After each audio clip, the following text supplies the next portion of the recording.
afternoon, everyone, and welcome to the YESS-PAUWES webinar initiative, second edition. So, as you know, this is a series of webinars following the success of our previous webinars. So, this is the third webinar in our series, and the webinar will be presented by Mr. Foster Ofusu from African Development Bank on the topic Post-COVID Innovation Readiness in Africa. So before he starts his presentation, may I take this opportunity to present our moderator of the day, Mr. Jackson White from Powers Energy Engineering Track, who will introduce the speaker by giving us his biography, and then Mr. Foster will have the floor to present, after which we'll have a discussion session. So welcome, Jackson. Present for us the speaker. Good afternoon, ladies and gentlemen. I'm so glad to be here at this time. Even though we are now facing some difficult challenges being posed by the COVID-19. However, we remain strong and resilient and until the end, and we are sure and positive that this will come to an end. Okay, our guest speaker for today is Mr.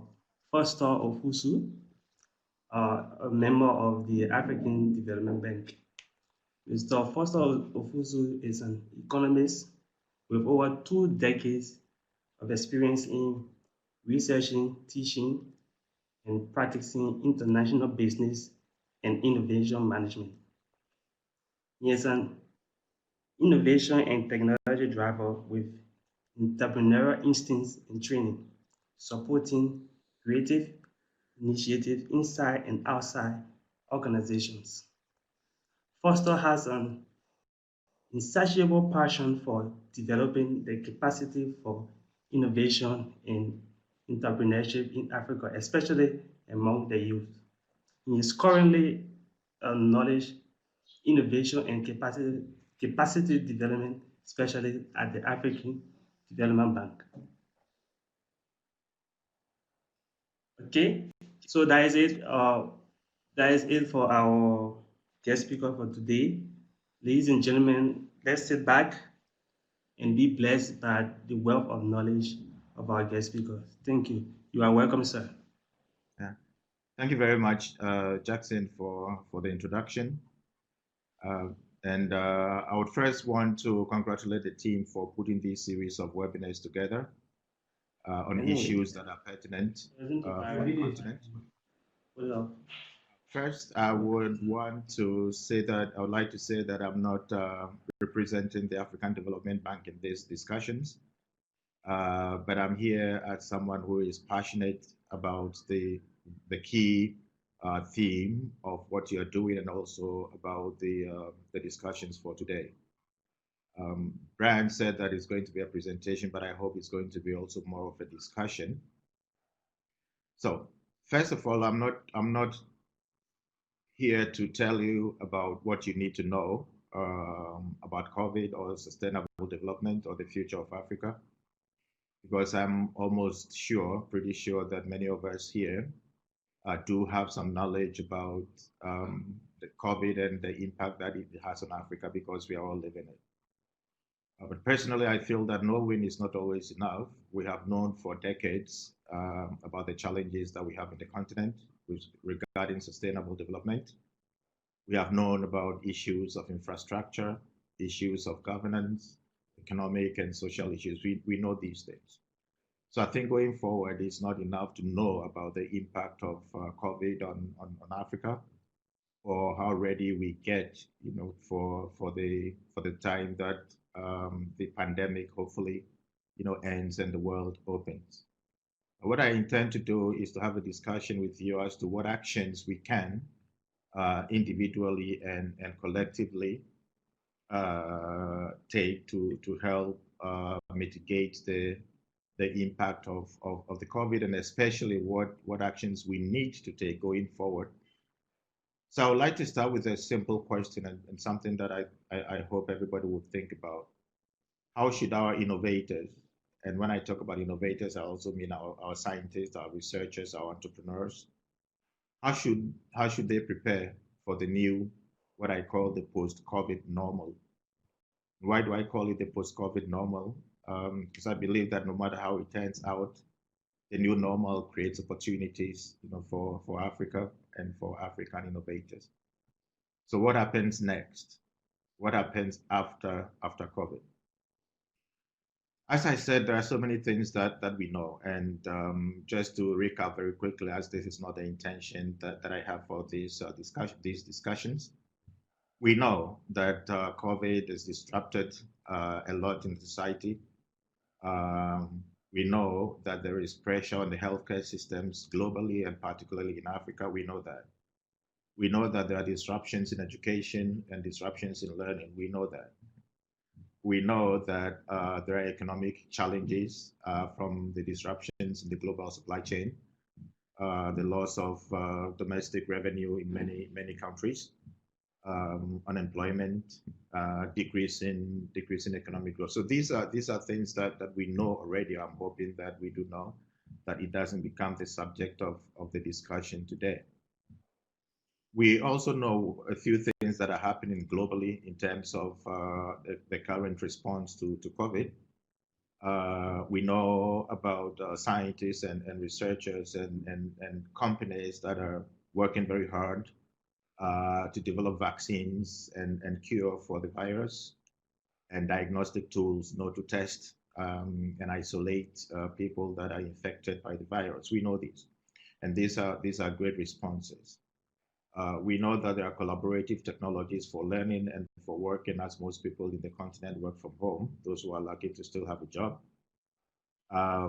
We know that globally there are companies, individuals, redesigning production systems and distribution models.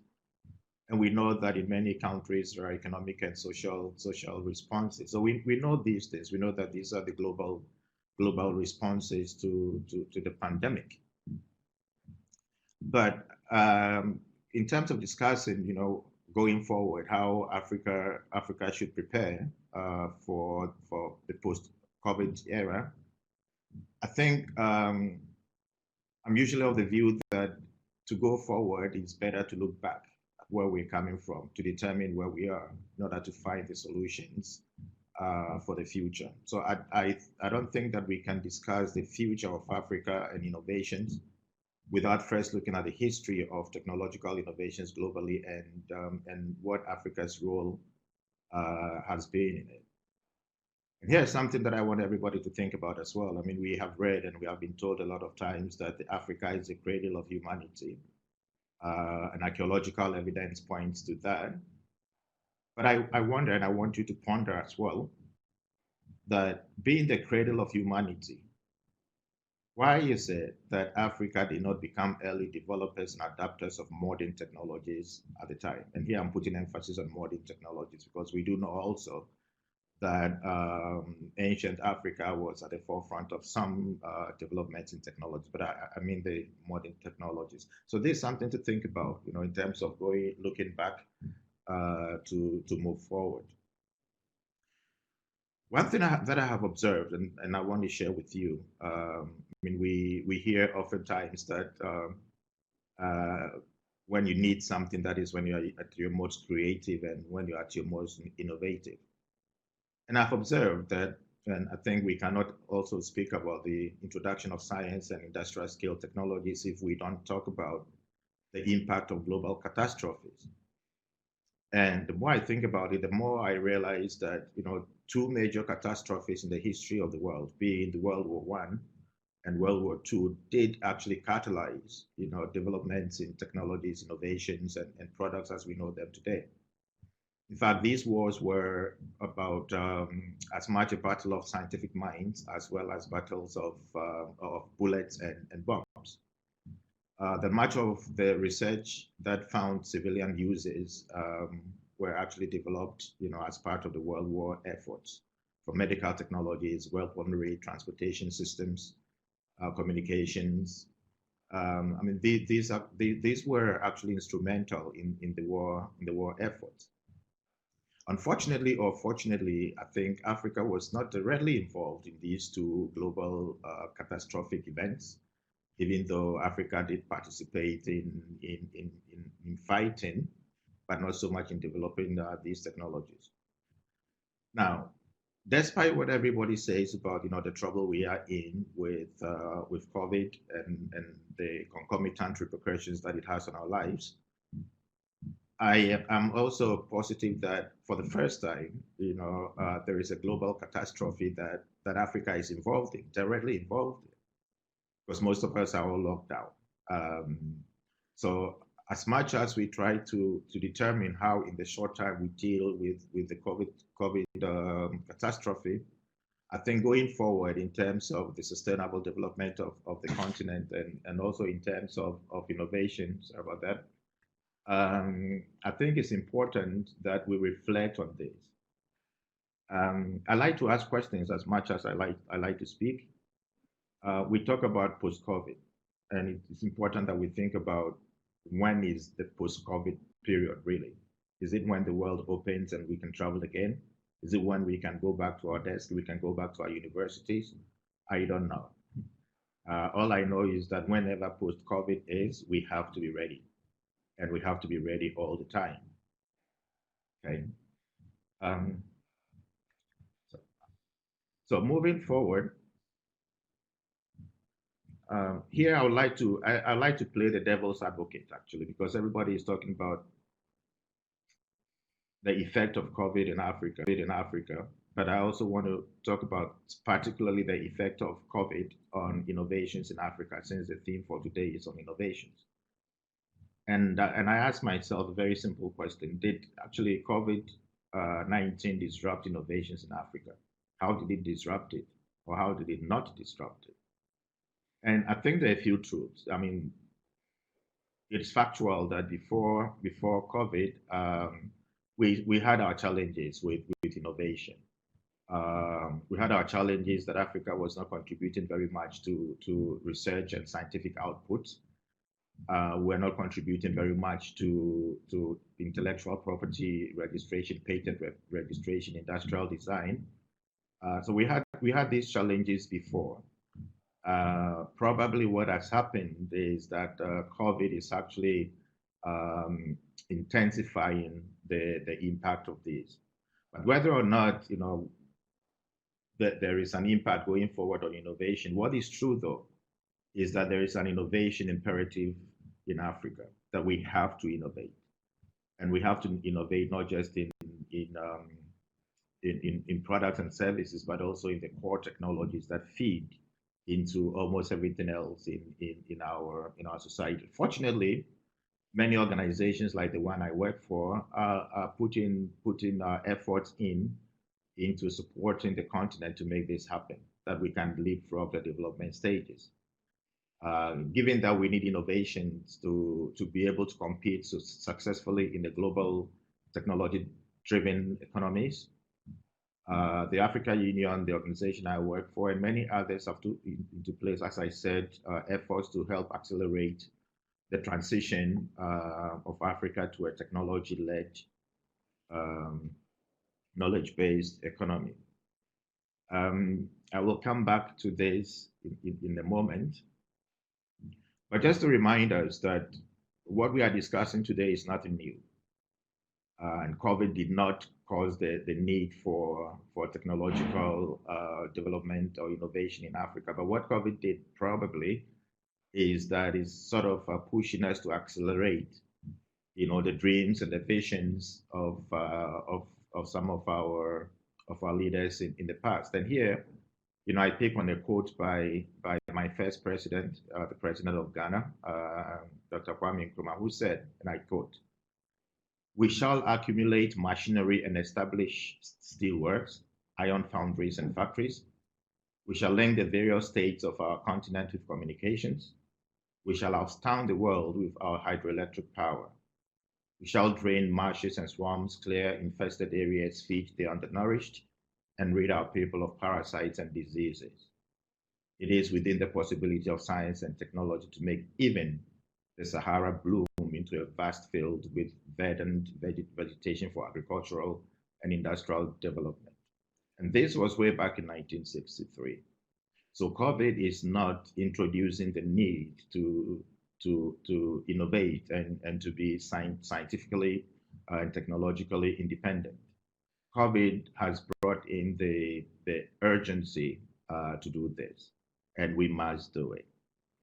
Um, I have a few ideas about what we need to do, and I think many of you that I'm speaking to today are scientists, are researchers, um, and I think we need to think about the role of science in innovation and in technology development. And I want all of you also to reflect a little bit about this.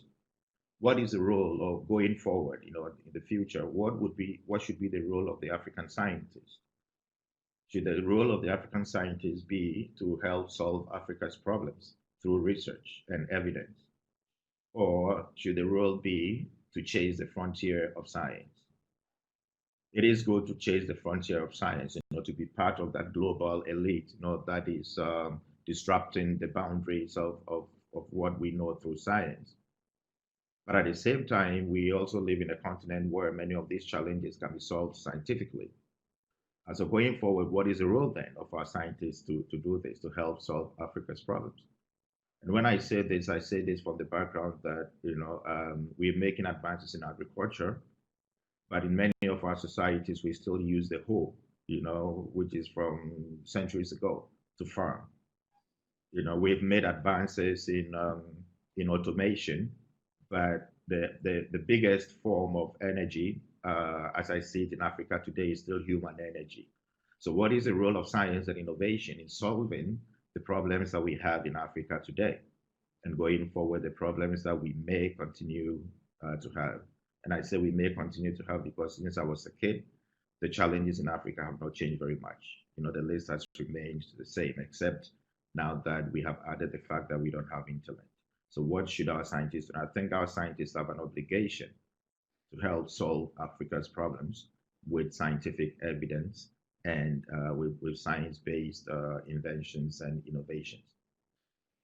The other thing I think that we need to do is that we must sort of start to define for ourselves what innovation means and what entrepreneurship means in Africa, and how do we implement these.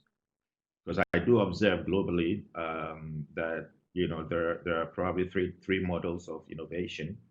The North American model, the European model, one which is based on private sector activities and private sector funding.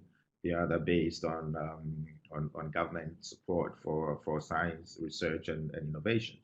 So what I do see in Africa is that, depending on who is funding research and depending on the interest of the researcher, we tend to move towards one of these camps. But I think, and I admit, we have talked about innovation for decades again in Africa, but we seem to be going nowhere. So is it about time that we as a continent, start to define and conceptualize innovation for us and what it means in helping solve the challenges that inhibit our efforts at sustainable development. I think also that we must all together help bridge the gap between what is possible and what is needed. And I put it simply that, as scientists, you are very good at doing what is possible. It's possible to find the next best discovery that nobody knows about. It's possible to do many things. But in the context of Africa and in the context of the theme for your initiative, sustainable development, for Africa's future, maybe we also have to look at, innovations that are needed in Africa. So we need to bridge that gap between what is possible and what is needed. I talked about unserved. So far I'm talking about what we need to do as a continent, and I would come to what our individual roles in this should be as well. I think there is a large domestic market in Africa, 1.2 plus billion people that are not served, because we are all looking at developing things that will be interesting for other places. So I think we need to sort of also investigate what is the market that we have in Africa, and especially now that we have, fortunately, the African Free Trade Area. Maybe it's also an opportunity to look at in terms of deploying and commercializing innovations. And finally, and for me, this is the big one, that we must learn to collaborate and we must learn to share. Innovation doesn't happen in silos. If you look at historically, if you look at the greatest technologies and the products that we use today, most of them have been developed not by one person, but a team of 2, 3, 4, and even more. So we have to learn to collaborate in science. We have to learn to collaborate in innovations as well. Fortunately, it's not too difficult. Africa has a secret weapon, and that secret weapon is you. The young. Everybody talks about the role of the youth, and I have said this somewhere before that sometimes I don't feel comfortable telling young people that you are the future of Africa. And I've said it somewhere else also before that there was a point in my life that I was called the youth, and I was supposed to be the future of Africa. But the conditions have not changed very much. But I would hope that this generation, listening to me today, would be the secret weapon, because you have all it takes to do something great. You have the knowledge, you have the tools, you have the environment that needs the things that you create. So going forward in terms of Africa's sustainability and sustainable development for the future, I think that you have to be at the center of this. In terms of what we need to do, I see 3 scenarios that I want to share with you. I have followed on social media, especially a number of innovations that have been developed in Africa in immediate response to the COVID-19 pandemic, particularly in the health industry. Unfortunately, most of these have not made the mainstream. They still remain on the drawing board. They are still prototypes.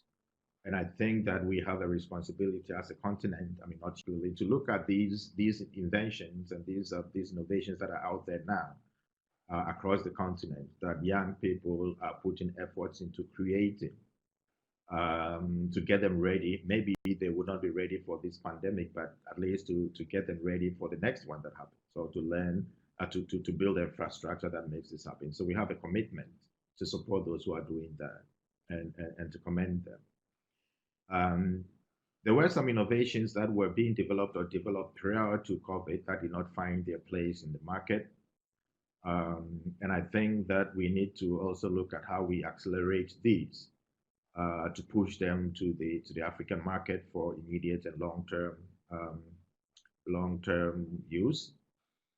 And finally, the third scenario, I think, is what we need to think about in terms of what happens after COVID, the long term. And I think, as I indicated, that now with the disruptions in global supply chains and the world being sort of closed, Africa has an immense opportunity to be part of this third global catastrophe. I don't want to call it a third world war, but it's the third global catastrophe. And we need to look at how we create innovations in health, not just in terms of delivery, but also for public health. How we create innovations in energy, where all forms of energy, in education, manufacturing, water and sanitation. And as we enter, I'd say enter, the era of the fourth industrial revolution, also to look at the fourth industrial revolution technologies and how these can help enhance production and consumption in the continent. Be it robotics, be it 3D printing, blockchain, artificial intelligence, machine learning, name it. I think we need to accelerate not just the knowledge, but the action around it. And also how we would build these tools that would enhance trade and finance in the continent. And in all this, I know that there is room for traditional knowledge, but I think science has to lead this, which means that you have to lead this. Whatever we do has to be, in my opinion, science-based and evidence-based, and this is where you come in. So these are the 3 scenarios that I see, that Africa should begin to engage in as we go forward. A few of us have already started thinking about, and I think it's a collective action, as I said, a few of us have already started thinking about what role we can play as individuals, whether we are Africans or non-Africans, but as individuals who have the interest of sustainable development at heart. And I say this as an African, not just because I was born in Africa, but for me, Africanness also means no matter where you're from, that you share the vision of accelerating innovations in Africa. So a few of us are starting this process of trying to spur collective action and catalyze African innovations to be able to do three things to develop. So it's not about importing technologies or products, but to develop, to be able to deploy, to the 1.3 billion potential African consumers and beyond, and also that African technologies are diffused to the system. So this is where we come in. I think for you as well, you need to find a way as scientists, as researchers, as students in water, energy, science, and policy to look at ways that you can help create micro innovation ecosystems that are not based on countries, but based on sectors. I think we need that. How we can support innovators to understand the fundamental needs of the African market. As I said, we need to do what is needed in addition to what is possible. And then to strengthen the capacity of innovators and to help maximize the value of their technologies. And finally, to create that environment for collaboration. So to recap, before I take questions, because I said that this was not so much to present to you, but have the opportunity to have discussions in terms of the things that are on your mind, and then we collectively look at how we can help shape the development of innovations in post-COVID Africa. So I'll recap that. Yes, Africa has always been innovative. Yes, Africa has always made efforts at, in technology and innovations and products. Yes, we had some challenges before COVID, but yes, again, COVID presents opportunities for us to actually accelerate, and the urgency to accelerate innovations, for when the world opens, the African innovation ecosystem or microsystems to achieve the sustainable development that we also aspire for the continent. So thank you very much for listening. I think it's time to get to the second phase. I try to keep this in time, to take your questions. Okay, sir. Thank you for your deliberation. It was very educative, and we are glad that you have shared your knowledge with us. So now, ladies and gentlemen, this is now the question and answer time. Yeah, so if anyone has a question, you can post it in. I will try to read them to our guests who will try to respond to them. Okay, so now we have our first question. I will ask the first question, the first two questions, then we will have the next one from our participants. Okay, thank you. So, thank you for your time and what you have shared with us. So, first question has to do with the African Development Bank. As you all know, as you said, the continent has been hit hard by this COVID-19, especially when it has to do with the economy. All forms of businesses have been hit hard. Not much economic activities are going on now as a result of the social distancing, borders being closed, and so forth. So my question is, what specific strategies are being organized by the AFDB, that is the African Development Bank, to fast track economic growth after this COVID-19? Okay, so as I said in the beginning, my role today is not to represent the African Development Bank, though I work for the African Development Bank. But I would take the question generally in terms of what I believe all the multilateral development agencies are doing, and the role that they are playing in helping ease the lives, economic and social, of people in Africa given the pandemic. So I know that at the global level, the World Bank is very active in that space, engaging with African governments in funding and finding solutions. I know also that the African Union has been at the forefront, of pushing, for innovations and funding and solutions to the pandemic. I know that the United Nations, through the United Nations Economic Commission for Africa, is doing quite a lot, particularly focusing on technological innovations. And I've seen a series of webinars, organized by UNECA, the United Nations Economic Commission for Africa. I mean, the African Development Bank is doing a lot, also as part of the community of funding agencies and multilateral organizations, in terms of providing direct financial assistance to governments in Africa. A 10 billion recently, a 10 billion, and I'm not speaking for the bank because this is also public information. A $10 billion facility, COVID fund was made available to African governments. There was earlier, I think, a $3 billion social fund, which was also issued to help alleviate this. I know that from the angle of knowledge,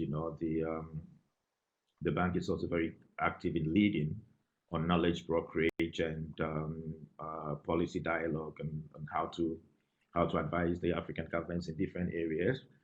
So I would like to say that yes, there is a role that that these multilateral funding agencies can play, whether it's the African Development Bank or the International Monetary Fund, the World Bank, the African Union, the UN. And I think collectively, these agencies are doing their part to support.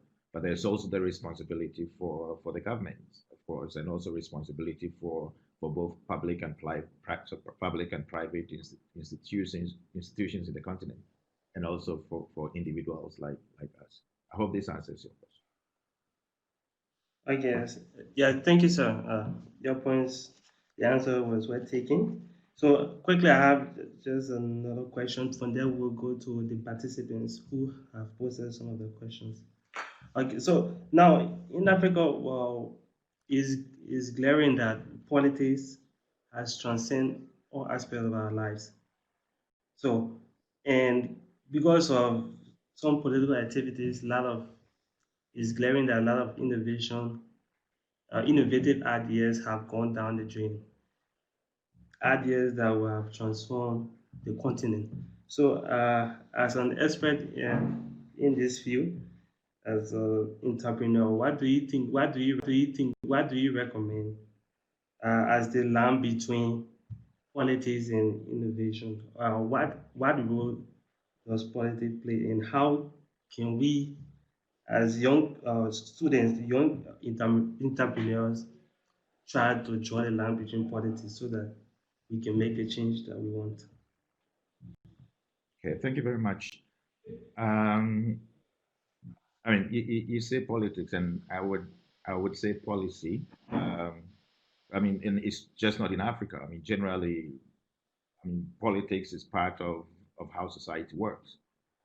Sort of policy is the mechanism that helps us create meaning and to live together as one people with a common vision of development. I know that in Africa we use politics quite negatively, I would say, but I don't see politics as a negative, component of the innovation ecosystem. We need policy to make this happen, and I call this the triple helix. So we need policymakers to support innovation. We need the private sector, to support innovation, and then we also need the universities and research institutions and the scientists. So these three must work together. And of course, in today's world, there is also the fourth sector, which is the civil society. So we cannot discount the significance of the role of policy in making innovations happen. And I think in many of our countries, each of the countries have the innovation policy or technology policy or science policy that should drive this. So the countries are making the efforts. But I think the challenge, again, for those of us innovators in Africa is we sort of caught between, as I said, whether we should rely on government or whether we should rely on the private sector. Now, I'm sorry to tell you and listening that, yes, research and development principally may be the responsibility of government and private sector, but innovation, actually commercializing what you do, it has nothing to do with the government. Yes, some policy conditions may make it a bit difficult or facilitate it, but it's a role of that innovator and private sector to commercialize these innovations. Now, what I do see, and I think going forward, what I want everybody to think about is this. As I said in the beginning, there is the American model, where you have an idea, you go to friends, family, and fools, and then now you get some funding, you get started, and then you go to venture capitalists or private equity firms, and get the capital that you need. And maybe when you're ready to go international or go global, you go to the government for information. So this has been the North American model pretty much. Mostly the European, and I think that to an extent the Asian model, in my opinion, has been that of the role of government in funding research and development and also funding a lot of startup activities. So when you are at the growth stage, that is the stage where you go to private equity and venture capital. Now, the problem with innovations in Africa is that we don't have that strong private sector or venture capital or even private equity involvement in the innovation value chain. So it makes it very difficult in a way to have that model where you go to friends, family, and fools or to venture capitalists. On the other hand, and this is not just because of innovation or even the unwillingness of African governments to act, I mean, we are faced with challenges as well. When I say we, I mean, as a continent. So the expectation that any African government would be able to solve, the problem of innovation may be a bit of stretching it. But having said that, I think we need to find, this is why I was talking about the microsystems. We need to find a way, to create that African model. And when people talk about the role of government, they usually talk about lack of funds. And I hear that a lot. But I would add to that yes, probably there is a lack of funds, but I also think that many of our innovators don't have products and technologies that are ready and bankable.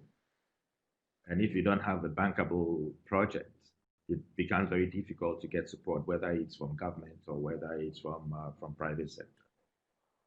I hope this helps. Okay. Okay, sir. Thank you very much for that response. Okay, so we quickly go to the next person. It's Kendem Brendalin.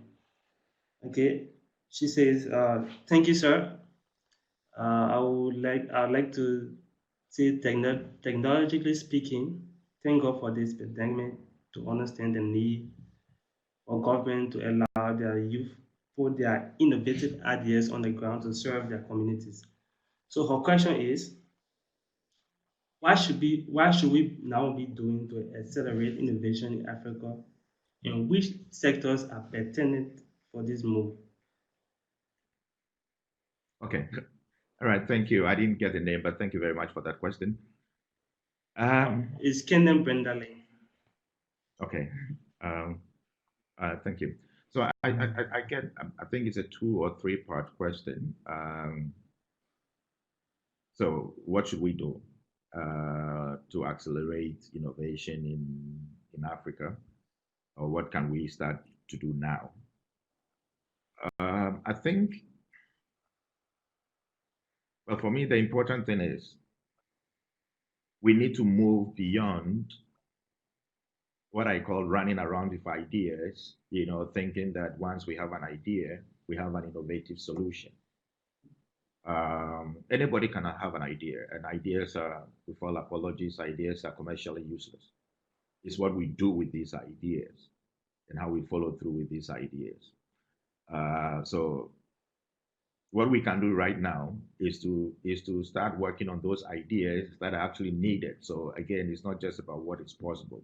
I mean, everything is possible to do, but to be innovative, whatever you do has to be demanded by somebody and has to be useful for somebody.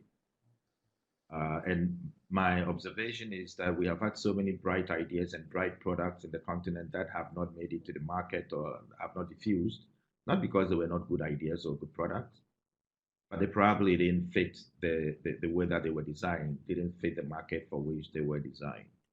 So that's my first answer, that work on ideas that are relevant, not just on ideas that are possible to do or are interesting to do. There are a lot of things that are interesting, I find interesting that I don't do because they are not relevant. She also mentioned, about, helping the community. And there again, I'd want to say that, I like the idea, and I think social innovators and social entrepreneurs would agree with me. I like the idea that we're doing things to solve, community problems. That's okay. And there is a space for that. But I think going forward as an innovator, your first role is to find that individual who needs what you are producing. I mean, if we go back to the very basic definition of business, business is creating something and selling it to somebody for more than it costs you to make it. It's very simple. So if your intention is to do something, and when I have the chance to talk to young entrepreneurs and young innovators, I tell them, well, there are two things. You can go the social entrepreneurship role, set up a charity and give back to society.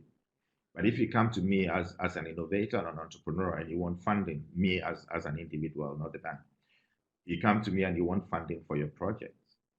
It's not enough for me that you have identified a social problem in Accra and you want to solve it.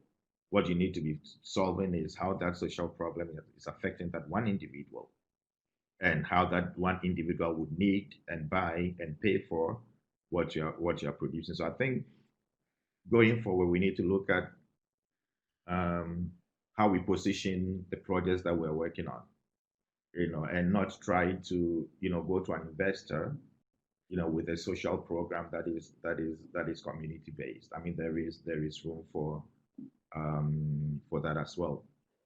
So my message is that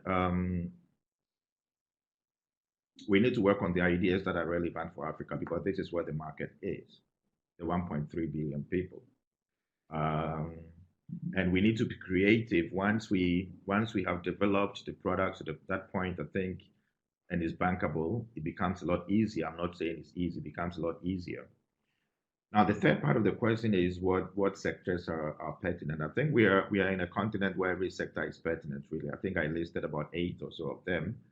We have challenges in health and health technology. We have challenges in education and educational technology, edtech. We have technology in agriculture. Agriculture is pretty much, agricultural security is pretty much key.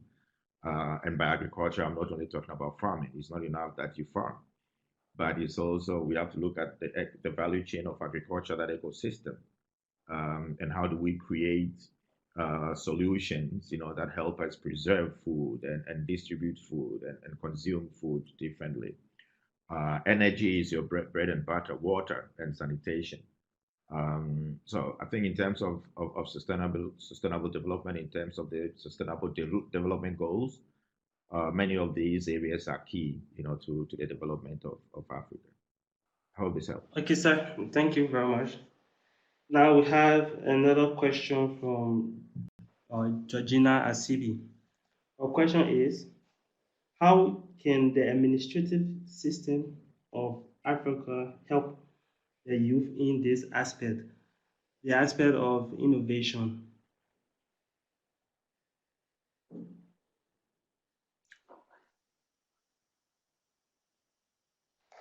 So I think by administrative system, Gina, please clarify if by administrative system we mean the system of Yes, governance yes, and our that's what I public mean. sector, right?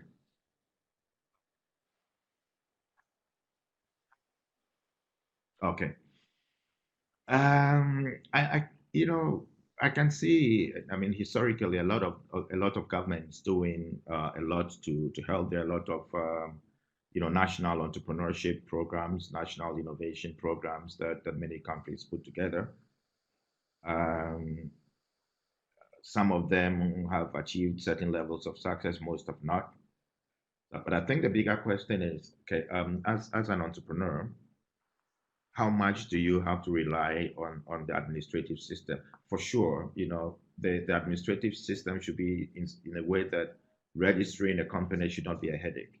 Protecting your the intellectual property in your innovation should not be a headache. Paying taxes should not be a headache. So in terms the ease of doing business is of course the responsibility of the state, of public sector. Support for science and research and development is a responsibility of the public sector. But beyond that, everything else that you do, should be the responsibility of the other two wings of the triple helix that I talked about, the universities and private sector. But what I find most disturbing in Africa is not that the public sector is not supporting a lot, but what I find most disturbing is that there is no synergy between and among, the public sector, that is government, universities, and private sector. What I see is a lot of blame game. Universities are blaming government for lack of funds. Private sector is blaming universities for not giving them the best students. Universities are blaming private sector for not being an integral part of delivery of education. So what we need to do is to stop the blame game, and look at the role of each of these units, and also our own individual roles. And so long as our governments will create the environment, because that is all the governments can do, to create a conducive environment within which private sector would thrive, entrepreneurship would thrive, innovation will thrive. It is my hope, also, and probably there's also a clarion call to each of these partners, that with what we are seeing now and the urgency that it imposes on us, to accelerate innovation, I hope that we will see more and more collaboration and synergy, within the innovation ecosystem in Africa. Um, I hope this helps as well. Okay, sir. Thank you very much. I couldn't agree with you more. It's true that we just stop the blame game and try to step up. That is very much true. Okay, so we go to our next question. It's from Modu Alpha Jallo, an energy engineering student. So his question is, how has the African development been helping to promote startups and innovation, and what do you consider, what are the consideration or the criteria for a project to be sponsored? And also, what criteria must an innovation have that will make it bankable or sponsorable? Okay. Um, Again, as I said in the beginning, I'm not speaking for the African Development Bank, or even as staff of African Development Bank. So what I will share with you is information that is also publicly available. Yeah. And this is information that you can also find on the African Development Bank website. And I encourage you to do that. So the African Development Bank, I know, takes innovation and entrepreneurship very seriously. I mean, for several reasons. Number one, that it's only through, or mostly through, innovation and entrepreneurship that we can create, the jobs that Africa needs for the future, the 21st century jobs. It is also true that it's only through innovation that we can push, for industrialization in Africa. And it's also true that it's through innovation and entrepreneurship that we can accelerate, developments in agriculture and in energy for the continent. So innovation and entrepreneurship are central to each of the five strategic areas of the African Development Bank as is publicly available again. There are a few initiatives that directly speak to the question that was asked. There is the African Development Bank Innovation Lab, which is working with other stakeholders in Africa to support innovators and entrepreneurs. There is the Jobs for Youth program, which also focuses a lot on entrepreneurship and innovation can help to create jobs. And then even within that, there are certain flagship programs like the Coding for Employment, which is on developing, 21st century digital skills, to help entrepreneurs and innovators, and also to find jobs. There is also an Enable Youth program, which is specifically for agriculture, supporting innovators in agriculture. So there are so many of these, and also there are initiatives that target women, specifically women entrepreneurs, specifically. So like many development organizations, the African Development Bank is also at the forefront of this. Now, the second question is, would you as an individual be able to apply to the African Development Bank directly, or as a hub? Would you be able to do that? These are questions I would defer answers to. And if any of you is interested, I can introduce you to my colleagues that run these programs, who would be able to give you more information on that. But generally, there are initiatives at the bank that support innovators and entrepreneurs in Africa. I guess, sir. Thank you very much. And the next question here is from Inkenem Brendaling again. Our question is, what is needed for us students to have internship placements in the African Development Bank? Well, that's easy.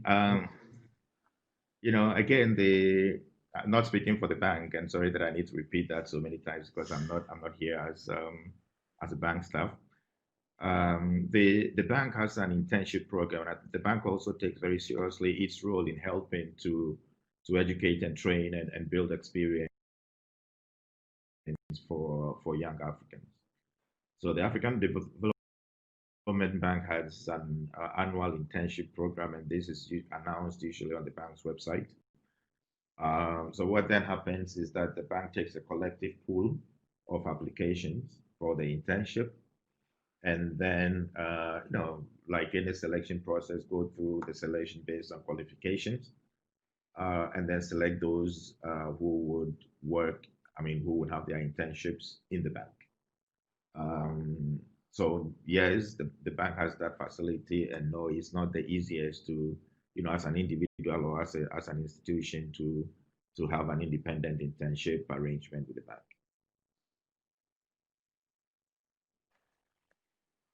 So my advice is, again, check from the websites on the AFDB internship program, and you'll find information about when that call is open and how you can apply. Okay, sir. Thank you for your response. If there are no questions, I'd like to thank you all for putting this together, and I hope to follow what you are doing. And if you have any questions, I'll put my Twitter handle there. Send me a message, and I'm happy. Okay, sir. Thank you very much. Yeah. Thank you very much. Thank you very much for the bright and rich presentation. In the beginning, my network was a bit challenging, but I'm happy that I didn't miss any part of your bright talk, Foster. So for me, it was very inspiring to hear you, and also to hear the different reflection coming out from the discussion and the questions.